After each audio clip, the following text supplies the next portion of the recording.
안녕하세요. 12월 1일 월요일 아침마다 새로운 이성지 목사입니다.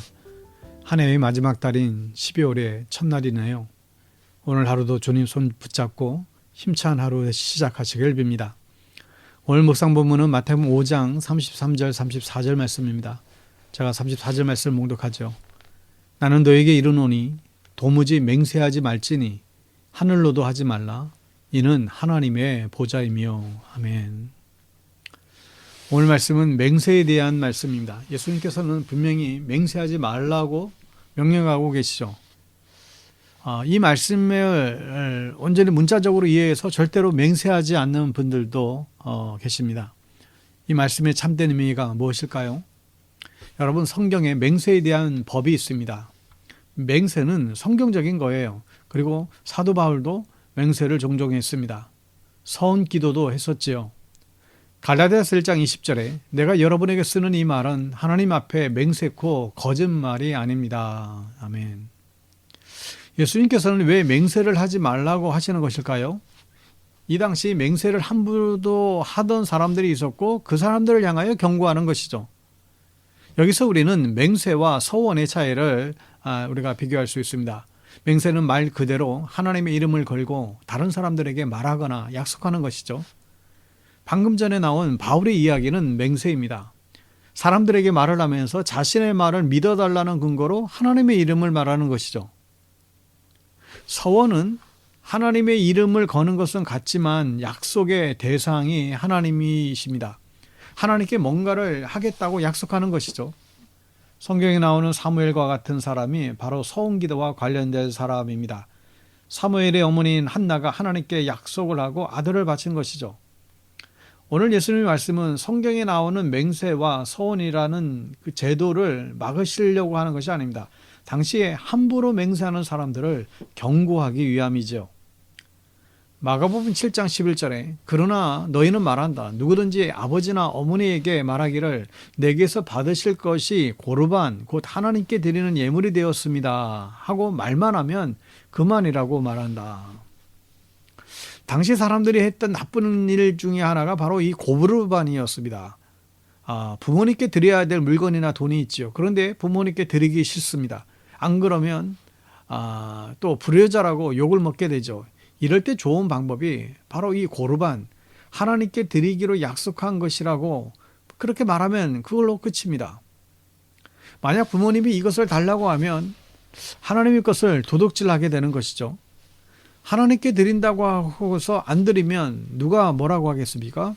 제사장이 찾아가서 뭐 달라고 하겠습니까? 하나님께서 뭐라고 하시겠습니까?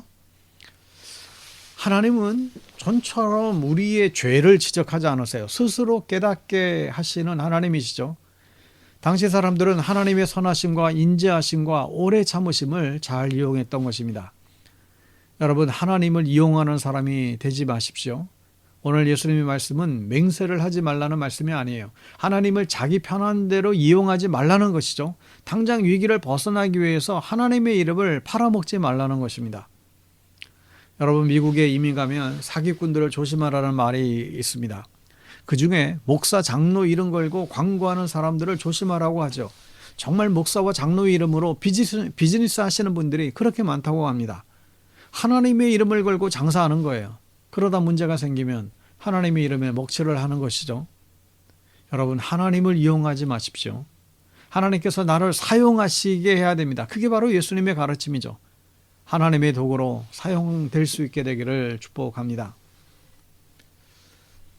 신학교에 가보니 부모님의 서원 기도로 신학교 온 학생들이 여럿 있었습니다. 구약성경을 배우면서 레위기 27장에 보면 서원기도 이야기가 나와요. 거기에는 서원기도를 어떻게 해야 되는지, 그리고 어떻게 효과가 나오는지, 마지막에는 서원기도를 취소하려면 어떻게 해야 되는지, 이런 내용들이 레위기 27장에 소개되고 있죠.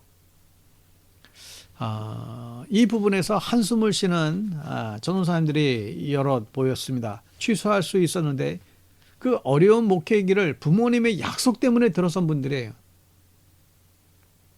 어떤 분은 오늘 말씀 때문에 하나님께 절대 약속하지 않겠다라고 합니다. 약속을 못 지켰다가 벌 받으면 어떻게 해야 되나? 그냥 상황이 되면 내가 스스로 하나님께 드리겠다고 하죠. 근데 여러분, 이게 바른 신앙의 자세일까요? 저도 친한 사람들과 약속을 해요. 언제 몇 시에 만나자 약속을 하죠. 또 제가 기도하겠다라고 약속을 합니다. 제가 도와주겠다라고 약속을 하죠. 저는 가족들과 제일 많이 약속을 하는 것 같아요. 가까운 사람들과 더 많은 약속을 합니다. 약속을 많이 하는 관계가 사실 더 좋은 관계 아니겠어요? 약속을 하지도 않고 약속을 지키지도 않는 관계는 남는 관계예요. 못 믿을 사람과는 약속하지 않는 것이죠. 여러분들과 하나님과의 관계는 어떻습니까? 우리도 하나님과의 약속을 하면서 살아갑니다. 여러분, 이 아침 묵상 시간도 하나님과의 약속이에요. 마음이 내키면, 상황이 되면 하는 것은 그건 예배가 아니죠. 예배는 하나님과 나와의 약속인 것이죠. 교회마다 주정 헌금이 있습니다. 헌금 액수는 상관없어요. 그러나 매주 하나님과 약속한 액수를 드리는 것이 이게 중요해요. 그냥 주머니에서 집히는 대로 하나님께 드리면 하나님과 노숙인의 차이가 무엇일까요? 신앙은 약속을 통해서 커져나갑니다. 우리가 보는 성경책은 오래된 약속인 구약과 새로운 약속인 신약으로 구성되어져 있습니다. 하나님께서 우리들에게 주신 약속입니다. 하나님께서는 하늘나라로 올라가시면서 제자들에게 다시 오실 것을 재림에 대해서 약속하셨죠. 여러분, 관계는 약속을 통해서 자라갑니다. 가족들과 약속하고 그것을 지키는 사람들이 되십시오. 가족관계가 안 좋은 분들을 보면 가족과의 약속하지도 않고 기대하지도 않고 지키지도 않아요. 여러분, 그런 가정이 되지 마십시오. 신앙도 마찬가지입니다. 하나님께 약속하고 안 지켜서 벌받은 사람의 이야기보다 하나님께 하나도 약속하지 않고 믿음도 잘하지 않는 사람들의 이야기가 훨씬 더 많아요. 여러분, 작은 것부터 하나님과 약속을 해 나가 보십시오. 그게 다 내 복이 됩니다. 하나님과 약속하며 살아가는 여러분 되시기를 주의 이름으로 축복합니다. 샬롬.